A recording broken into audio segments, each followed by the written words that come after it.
Good morning, children. So, children, today we are going to just continue the chapter electoral competition. So, in a previous chapter, in the previous discussion, we have discussed about what makes election democratic or what are the conditions which are required for a democratic election. And in that part, we discussed about functions of election commission. Different functions we have discussed like election commissioner supervises the electoral activities. He sees whether elections are being conducted in a proper way or not. He also sees whether the code of conduct is being followed or not, or whether different political parties and leaders are breaking the rules and regulations which have to be followed at the time of election. I also told you that at the time of election, election commissioner is just like the king of the country. Even Prime Minister in the general state central election and Chief Minister in the state election, they have to act according to the direction of Election Commission. Election Commissioner also has a work to see that if any area, if any constituency, if voting is not done in a proper way, if fair voting is not done, if any malpractices has been done, then he will order repoll. He will cancel that election. He will cancel that voting. This power is only in the hand of Election Commission. And if any candidate or any political leader he does not follows the code of conduct, you see at the children at the time of election many a times you see that complaint is done against it is against Rahul Gandhi or against any other leader because they are using certain words. Many other leaders, you see that complaints are being done in the election commission. Complaints are registered against many important leaders because they go against the code of conduct, isn't it? Many a times you see news at the time of elections. So whenever these leaders disobey the rules and regulation of election commission, then what happens? They take action. While filling nomination forms also, if any mistake has been done, if any wrong information has been given, the candidature of that candidate is being cancelled, isn't it? If suppose any individual, any person who is contesting election, it is proved that he is having any criminal background and he has not mentioned in nomination forms, and suppose it has been proved, then after winning election also, his winning is been cancelled and he is not given any post. So this is work of election commission. Okay, so we have discussed that election commission plays a very important role in conducting election. So all these things we have discussed in the previous video. We have discussed step by step how election is being conducted. In that we discussed about the first step, that is constituency, reserve constituency. Then we discussed about the electoral roll, voting list has been prepared. Then dates of election have been announced. After that campaigning has been done. After campaigning polling is done. After polling counting is done, and finally results are being announced. So one by one we have discussed the different steps through which election is being undertaken in a country, isn't it? We also discussed about, because in this video in short I am revising all the points that we have discussed. We have also discussed about the different steps which is starting from announcement making of constituency and ending till the last is polling and counting, isn't it? Then we discussed about what are the factors which makes election a fair and a democratic election. And in that we children we discussed about the code of conduct, and we also discussed about what is the role of election commission in conducting election, because if election commission is not working properly, if election commission is not commissioner is not supervising the election, then naturally fair election will not take place in any country. We also discussed about popular participation. In that, we discussed about voters' turnout. If in any election, if voters are not giving vote, if they are not voting, then naturally voting ratio will be 40 to 50%. Then what is meaning of election, children? If you will not go and give the vote, then naturally elections are meaningless. So more the voters turn out, better is the election. So popular participation means where maximum people they participate in voting and election related activities. And it was seen in past children that in our country and mostly poor country, Only unprivileged and poor people they took interest in election related activities, and in voting ratio also, in voters turnout also, mostly poor and unprivileged people voted. But now, from previous 10 to 20 years, it has been seen that even privileged and educated and intellectuals are taking interest in voting activities. And you see that from our population, most of the people they are interested in voting and election related activities. So people interest have created in voting because they realize that their one vote matters. If they will not be aware, if they will not be vigilant, what will happen? Wrong government will come, and naturally who will suffer? In democracy, you know that government is for the people, of the people, and by the people, isn't it? So development of democratic country totally depends upon the representatives which are elected by common people, and these representatives are elected through the process of election. And if these common people will not elect proper representatives, then what will happen? Naturally, their country will not develop. And if their country will not develop, what will happen? They will not get, they will also not develop. So people have realized now the importance of vote. So voting activities have increased in our country, election related activities have increased in our country. And voters turnout ratio has increased in most of the states and in our country also.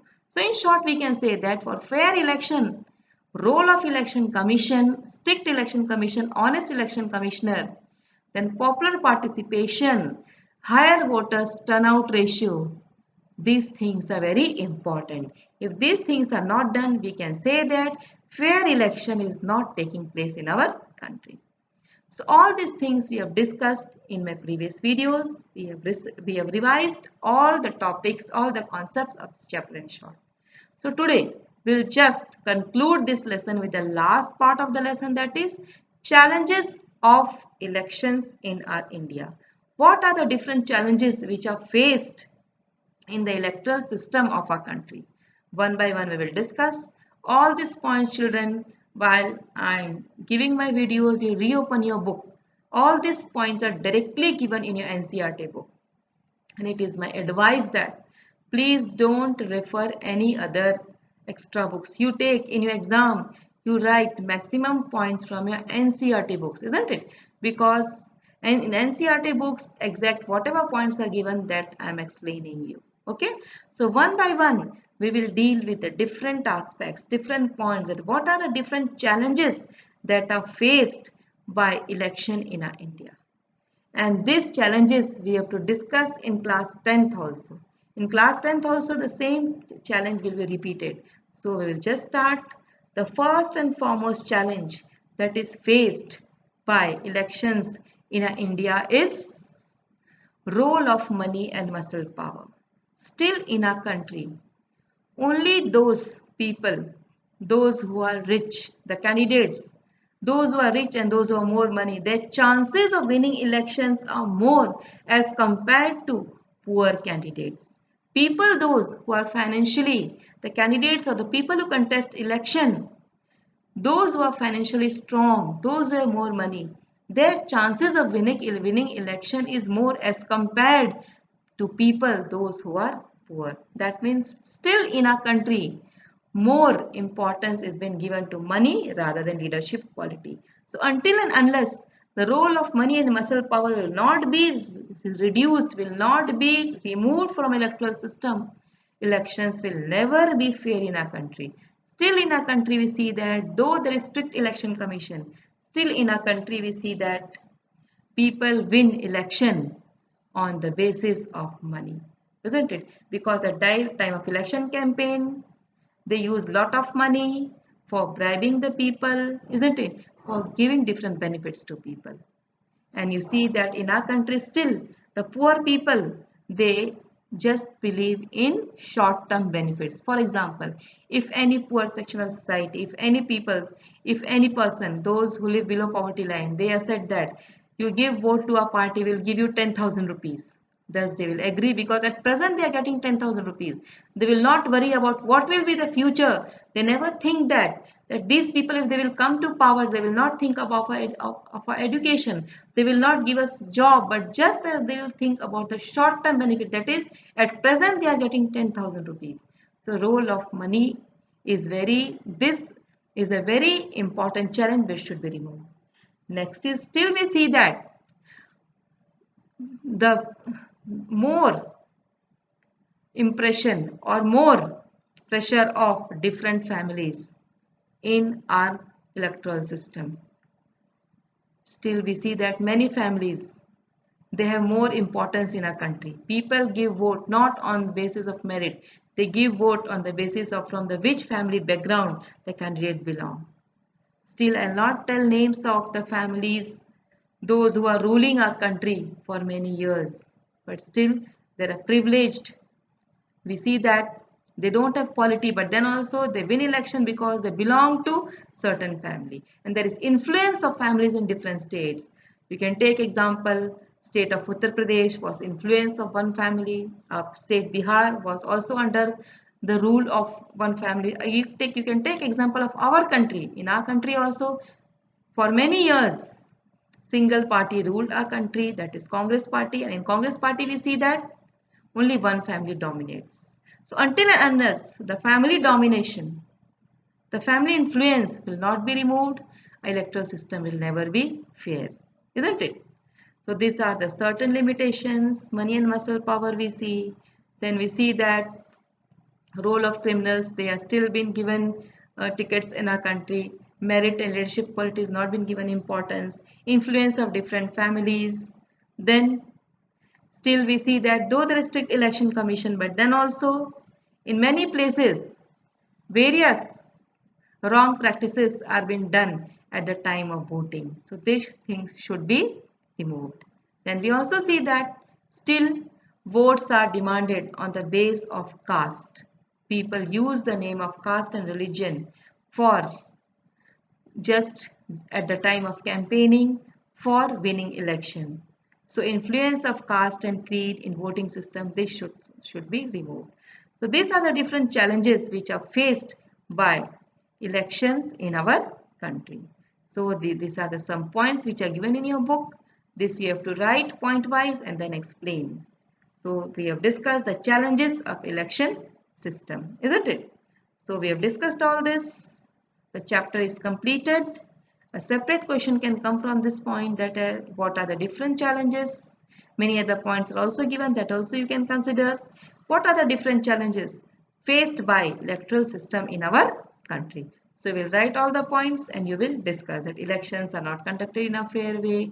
Still we see the role of money and muscle power. You can also give example that dynastic succession is then, role of a single family is still seen in our country. Family dominance is seen in electoral system. Still the tickets for election are not given on the basis of the leadership quality. Many political parties give tickets on the name of caste and creed of a particular candidate.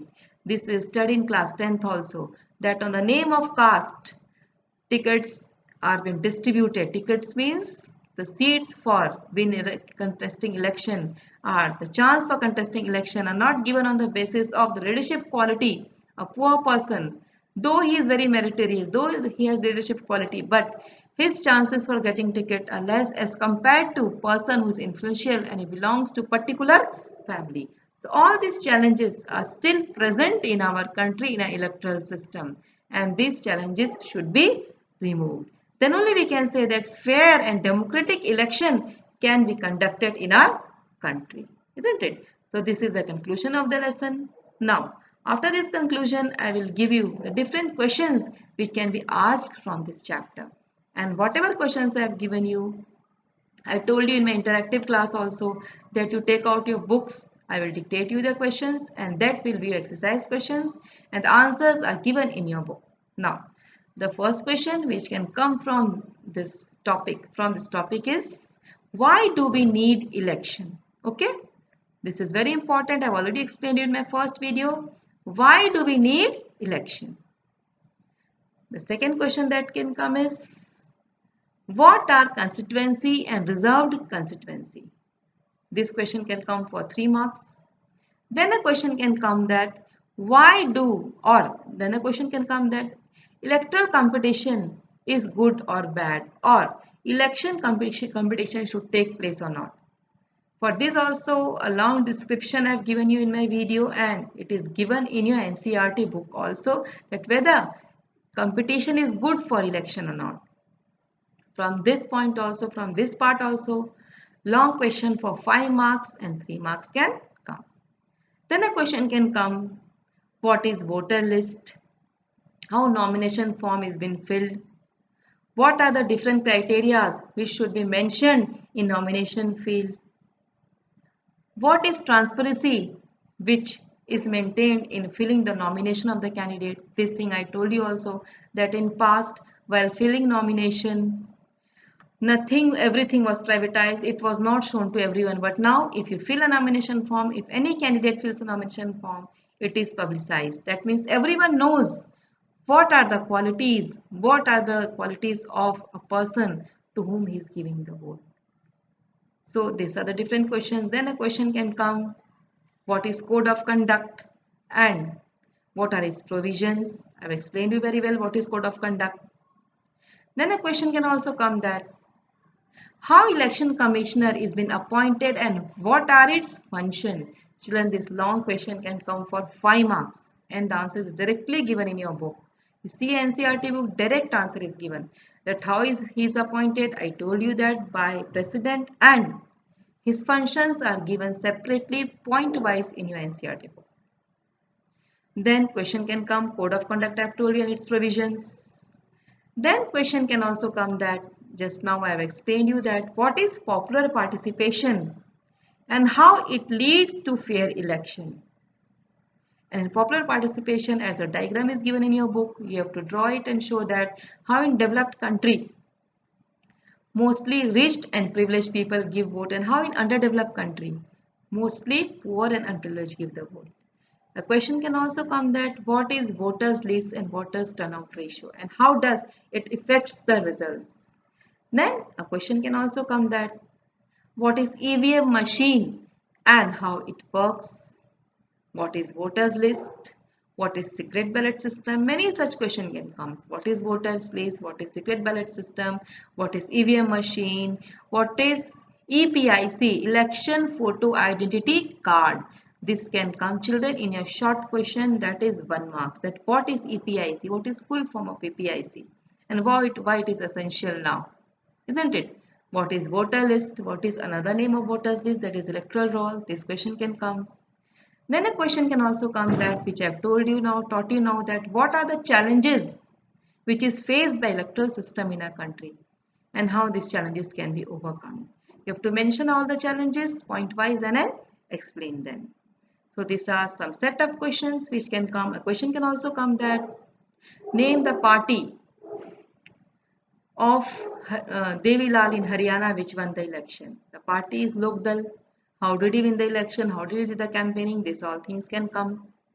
So we have discussed today the different questions which can come from this topic. And you write the answers in your copy.